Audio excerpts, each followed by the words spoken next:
Hello বন্ধুরা, সবাইকে নমস্কার। আমি এখন তৈরি করব মজাদার তালের পায়েস। এখানে তালের পায়েস তৈরি করার জন্য তালের পাল আর বড় সাবুদানা আর নিয়েছি সাবু আর অল্প পরিমাণ জল দিয়ে আমি 2টা সিপি দিয়ে সাবুদানা সাথে সিদ্ধ করে নিলাম। এভাবে তালটা প্রেসার কুকারে আগে সাবুদানার সাথে সিদ্ধ করে নিয়েছি আর দুধটা চুলায় দিয়ে আমি জ্বালিয়ে নিয়েছি চিনি দিয়ে। এইভাবে তাল আগে প্রেসার কুকারে ছিপি দিয়ে নিলে দুধটা আর ফেটে যাবে না। সাথেই থাকো, দেখতেই থাকো আমি কিভাবে তালের পায়েস করি। আমি এখন সিদ্ধ করে নিয়েছি তাল আর সাবুদানাটা আমি 10-12 ঘন্টা আগে ভিজিয়ে রেখেছিলাম।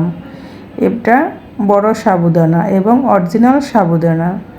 আমি এখন নেড়ে চেড়ে মিক্সড করে নিচ্ছি। দেখতে পাচ্ছ বন্ধুরা, দুধটা ফেটে যায়নি এবং এইভাবে তালটা আগে জ্বালিয়ে পরে দুধের ভিতর দিয়ে দিলে ফেটে যাবে না। তবে প্রেসার কুকারে আমি সিপি দিয়ে নিয়েছি। প্রেসার কুকারে এভাবে তাল সাবুদানার সাথে দিয়ে সিপি দিয়ে নিতে হবে, তাহলে আর দুধটা ফেটে যাওয়ার ভয় থাকবে না।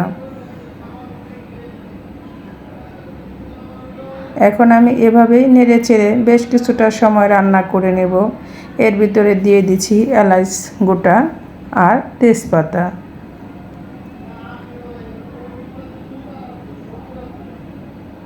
মাঝে মাঝে আমি এভাবে নিচ থেকে একটু নেড়ে চেড়ে দেব যাতে লেগে না যায়। এই তালের পায়েসটা রান্না করা খুবই সহজ আর খেতেও খুবই সুস্বাদু। যদি তোমাদের ভালো লাগে তবে একবার হলো এভাবে তালের পায়েসটা আমার মতো বাসায় ট্রাই করে দেখবে। আর যেখান থেকে ভিডিওটি এই মুহূর্তে আমার দেখতেছো সবাইকে অনেক অনেক ধন্যবাদ ও অনেক অনেক ভালোবাসা।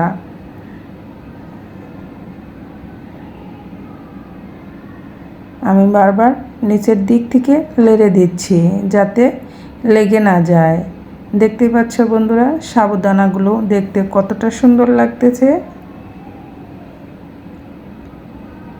এখন তালের সিজন, তাল দিয়ে আমরা হরেক রকম পিঠা পায়েস তৈরি করতে পারি। আমিও তাই তৈরি করে নিলাম বড় সাবুদানা দিয়ে তালের পায়েস। তোমরা দেখতে পাচ্ছ দুধটা কিন্তু ফেটে যায়নি। তাল দেওয়ার পরে অনেক সময় দুধটা ফেটে যায়।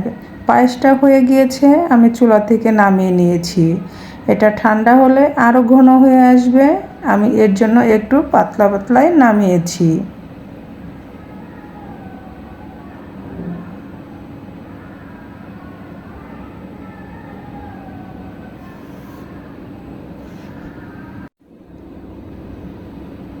তালের পায়েস একদম রেডি। আর আমার মামুনিরা বায়না করতেছে তাদের ফ্রেঞ্চ ফ্রাই করে দিতে হবে। এই ফাঁকে তাদের একটু আবার ফ্রেঞ্চ ফ্রাই করে দিলাম। দেখতেই পাচ্ছ বন্ধুরা কতটা সুন্দর হয়েছে। এই ফ্রেঞ্চ ফ্রাইটা তাদের খুবই পছন্দ। আমার বাঁচতে হয়তো দেরি হয়েছে, কিন্তু তাদের খেতে 1 মিনিটও দেরি লাগবে না। তারা এতটাই পছন্দ করে।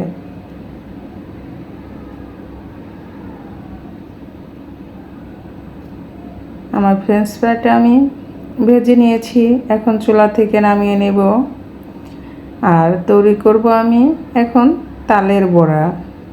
তালের বড়া তৈরি করার জন্য আমার লাগবে তালের পাল, অল্প পরিমাণ আটা, চালের গুঁড়া আর সুজি। আর আমি নিয়েছি তিল ভেজে মিক্সচারে গুঁড়া করে নিয়েছি। আর লাগবে চিনি পরিমাণ মতো। এখানে আমি তিল নিয়েছি গুঁড়া করে মিক্সচারে। আর এখন নিয়ে নিচ্ছি তালের পাল আর দিয়ে দিব চিনি, অল্প পরিমাণ আটা, অল্প পরিমাণ চালের গুঁড়া আর দিয়ে দিব অল্প পরিমাণ সুজি।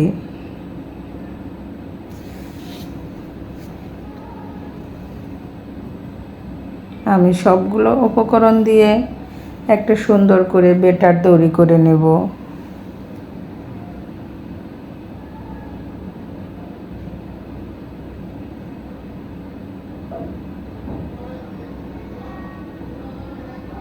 আমি তালের পালটা নিয়ে নিচ্ছি।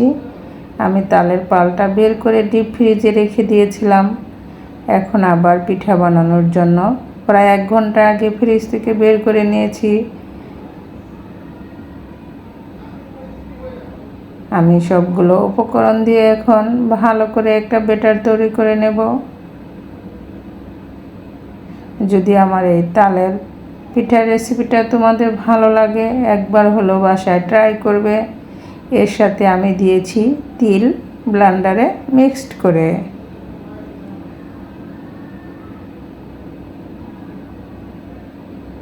এখন আমি ভালো করে একটা ব্যাটার তৈরি করে নিচ্ছি। আমি অফ ক্যামেরায় চালের গুঁড়া, অল্প পরিমাণ আটা, অল্প পরিমাণ সুজি দিয়ে নিয়েছি।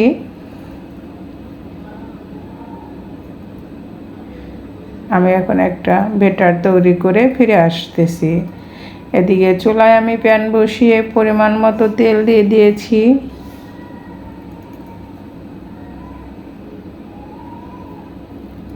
এখন আমি দিয়ে দিচ্ছি তালের পিঠে। ছোট ছোট শেপ দিয়ে আমি সবগুলো এভাবে দিয়ে ভেজে নেব।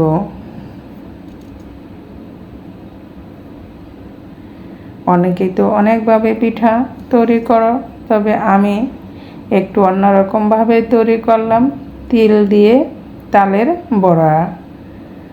আমি তিলটা আগে ভেজে ব্লেন্ডারে পরে গুঁড়া করে নিয়ে এর সাথে সবগুলো উপকরণ দিয়ে ভালো করে মিক্সড করে নিয়েছি।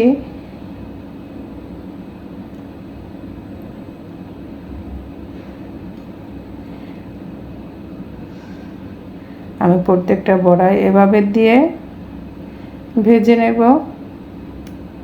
আমি দুই পাশই সুন্দর করে উল্টিয়ে পাল্টিয়ে ভালো করে ভেজে নেব।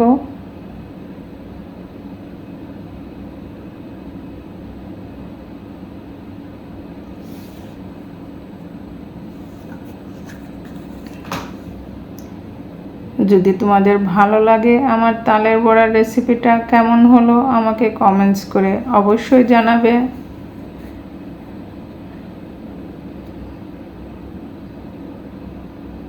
এখন আমি উল্টিয়ে দিচ্ছি, উল্টিয়ে অপর পাশ ভেজে নিচ্ছি। এভাবে আমি সবগুলো তালের বড়া ভেজে নেব।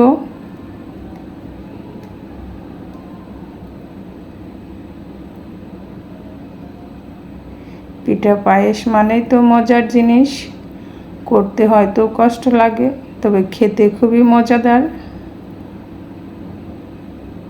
সবগুলো ফুলে একটু বড় হয়ে গিয়েছে তালের বড়া।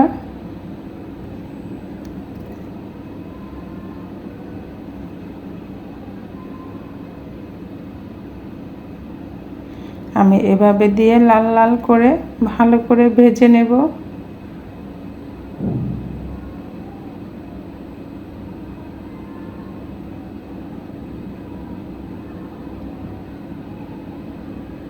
আমি তেল ঝরিয়ে চুলা থেকে নামিয়ে নিচ্ছি। অবশিষ্টগুলো আমি সেম প্রসেসে ভেজে নেব।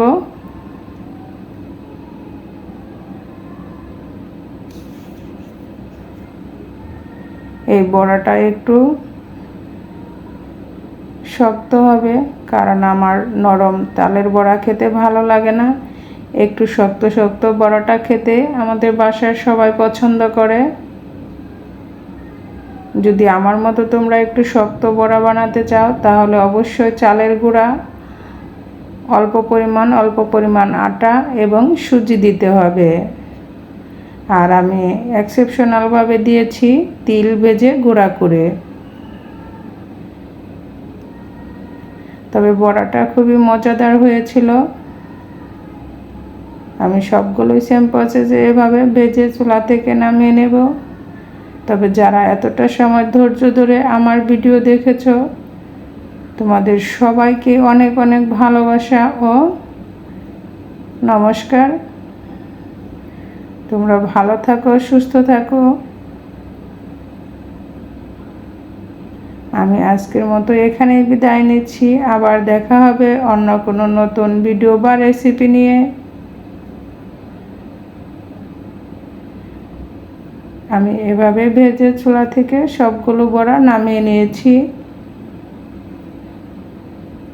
তালের বড়া বানানো খুবই সহজ।